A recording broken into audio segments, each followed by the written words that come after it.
আমি ওই সময়টাতে আমার সদ্যজাত সন্তানের মুখের দিকে তাকিয়ে দাঁতের দাঁত চেপে ওই জিনিসটা করেছিলাম। আমার কোনো উপায় ছিল না তাই।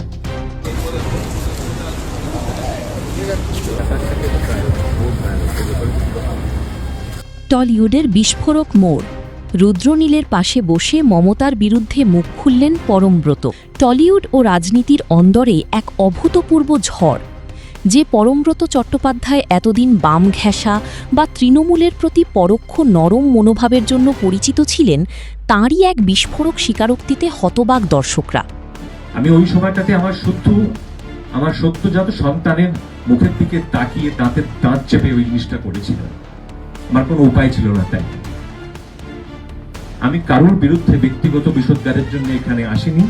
আমি কারোর বিরুদ্ধে ব্যক্তিগত রাগও পেশ করতে চাই না, কিন্তু আপনাদেরকে যেহেতু বাড়ির লোক ভাবি, সেই জন্য এই ব্যক্তিগত অপমানের কথাটা আপনাদের সঙ্গে শেয়ার করলাম।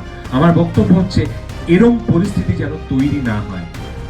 বিজেপি প্রার্থী রুদ্রনীল ঘোষের নির্বাচনী জয়ের পর তার পাশে বসেই এক জনাকীর্ণ সংবাদ সম্মেলনে বিস্ফোরক মন্তব্য করলেন পরমব্রত। চোখের কোণে জল এবং গলায় চাপা ক্ষোভ নিয়ে পরমব্রত বলেন, আমি ওই সময় আমার সদ্যজাত সন্তানের মুখের দিকে তাকিয়ে দাঁতে দাঁত চেপে তৃণমূলের সাথে আপোষ করেছিলাম। আমার কোনো উপায় ছিল না। মমতা ব্যানার্জি নিজে আমাকে হুমকি দিয়েছিলেন তাদের ভোটের প্রচারে যাওয়ার জন্য। আজ রুদ্রনীল ভোটে জেতায় আমি এই সত্যটা বলার সাহস পেলাম। পরমব্রতের মুখে হঠাৎ এমন পোল্টি খাওয়া কথা শুনে উপস্থিত সংবাদকর্মী থেকে শুরু করে সাধারণ দর্শক সবার চোখ চড়ক গাছ। সোশ্যাল মিডিয়ায় মুহূর্তের মধ্যে ভাইরাল এই বয়ান।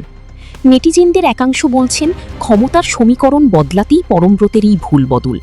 অন্য অংশের দাবি, টলিউডের শিল্পীরা যে কতটা ভয়ের পরিবেশে কাজ করছিলেন এটা তারই প্রমাণ।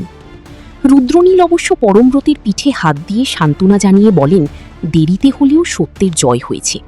তবে পরমব্রতের এই আচমকা ভুলবদল টলিউড ও বাংলার রাজনীতিতে এক নতুন বিতর্কের জন্ম দিল, যা সহজে থামার নয়।